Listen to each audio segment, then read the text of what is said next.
Taking pictures and selling them is not only a great way to make money, but it's also very fun to do. In this video series, I'm going to be talking about stock photography online.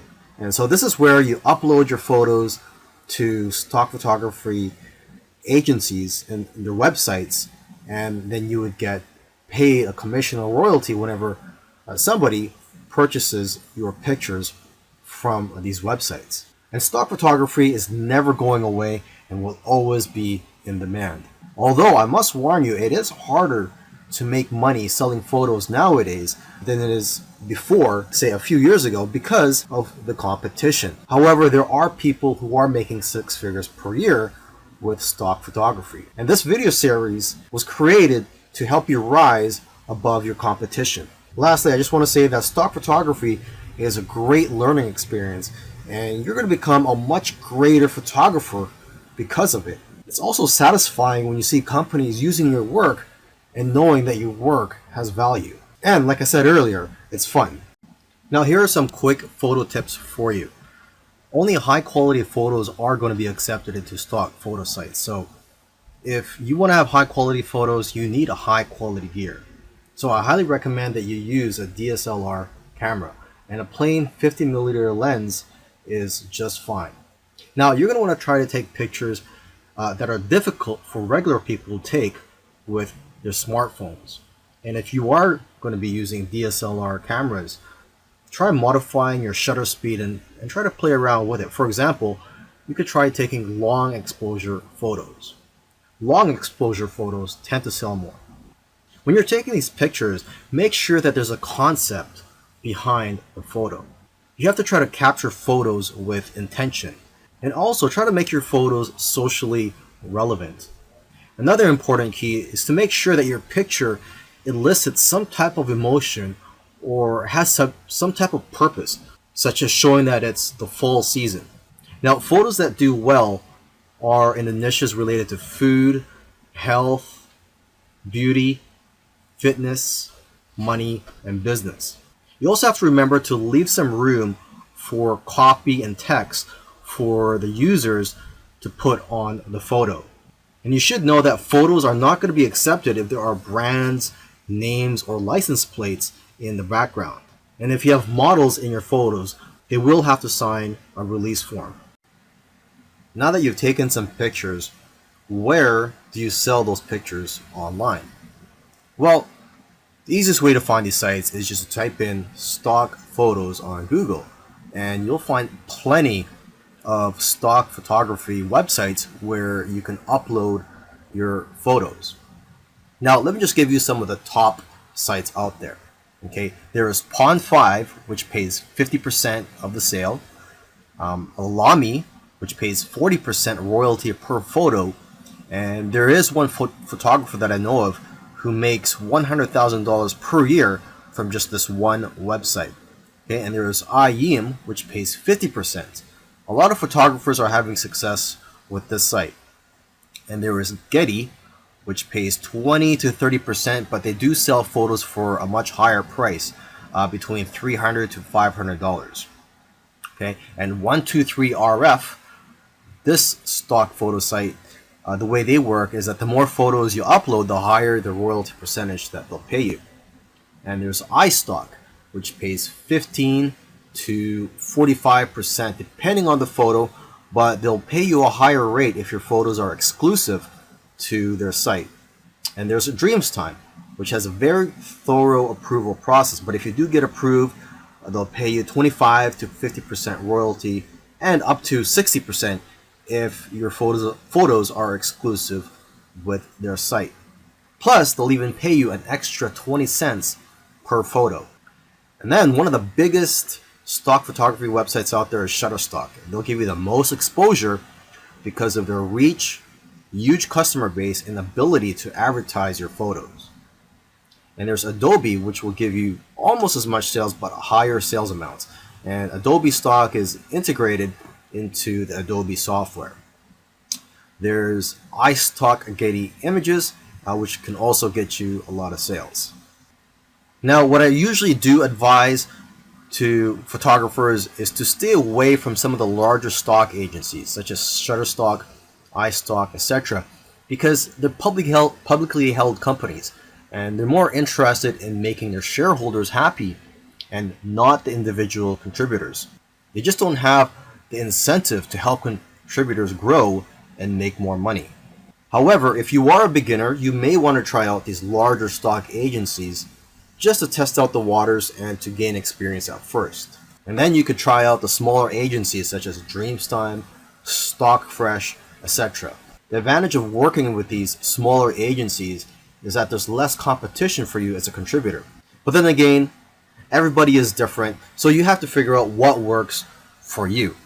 And interestingly, I know of somebody who makes more money uploading to free stock photo sites like Pixabay than other stock photo sites because people have the option to donate to you when they download your photos for free.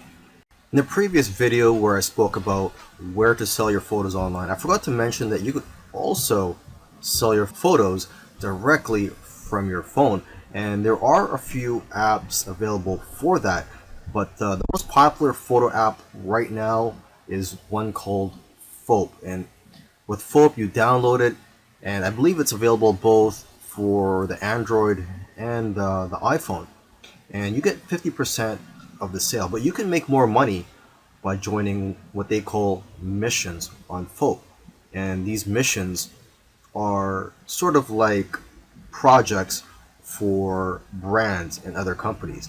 And each mission, if you are to win these missions, they pay a prize for the winning people, and it usually starts at around $50, and usually it can be a lot higher. Okay, now if you want to have success with this app, you want to analyze the photos which have already been sold. So take a look at the sold tab in the explore section of the app. I also recommend that you analyze the profiles of people who have won missions or sold a lot of photos, as they usually have a lot of good photos which can give you ideas. And lastly, you could create profile on Foap and follow people, so you can follow other photographers and they could follow you, and you guys can share tips with each other and be more successful in the long run. Earlier, I mentioned that you should try to avoid large stock photography websites such as Shutterstock.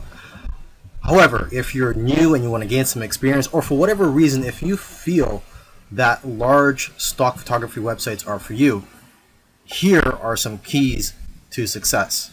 Obviously, these big sites have thousands of photos, and photos that have less saturation will sell the best. For example, pictures of cats, unless there's something unique about the picture, won't do as well as pictures of animals in the wild. Another example is pictures of iconic buildings such as the White House. These types of pictures won't do as well because there's already a lot of pictures of the White House out there.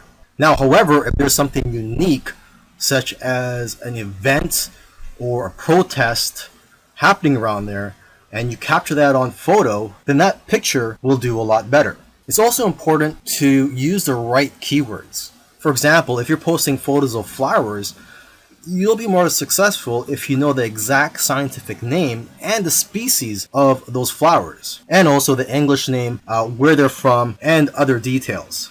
And from what I've seen, the best-selling images are the ones with themes such as Christmas, Halloween, Easter, etc.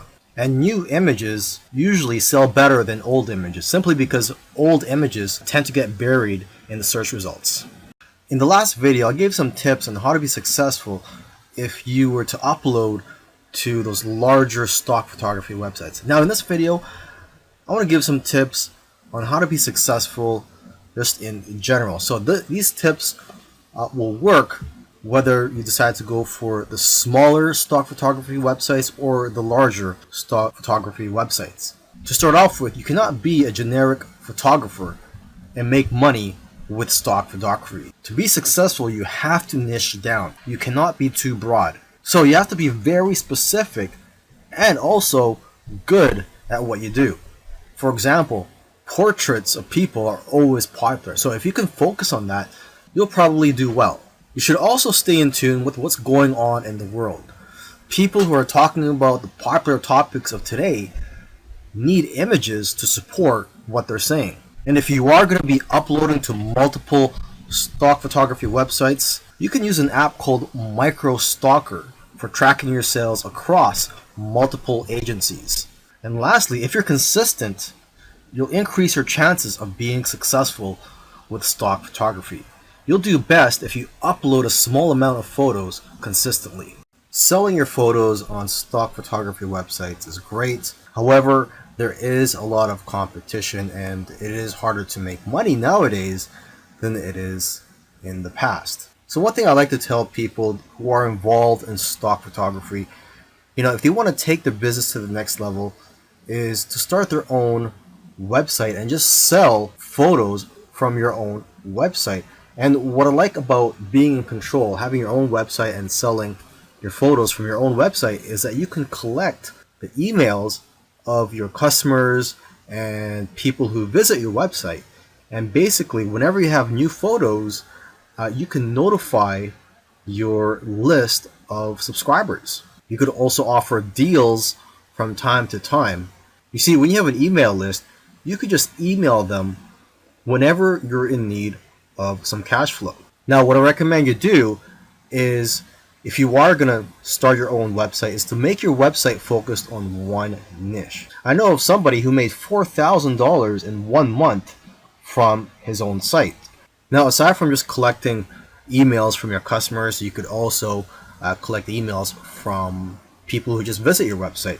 And to entice them to opt in, you could run a contest where if they enter their information, such as their email and their name, they'll be entered to win a photo or a print. Another great thing about building a list of subscribers is that you can build a relationship with your audience and that you're going to get repeat sales in the future. You see, when people buy your photos from stock photography websites, you don't collect their information. So it's not like you could tap their shoulder in the future and say, hey, would you like any of my other photos or my newest photos? This way, with your own website, you could just notify them, like I said earlier, whenever you have new photos or if you have a discount that you're offering. You should also sell prints of your photos from your own website to increase your revenues. Now, if you're scared to start your own website, there are several tools out there that make it very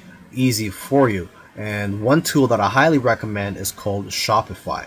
One good feature of Shopify is that they will contact somebody who abandoned their shopping cart and they'll get reminded to purchase from you. And there's all types of themes available for you to use from Shopify. Now, once you have your site up and running, you could use Facebook ads to drive traffic to your site.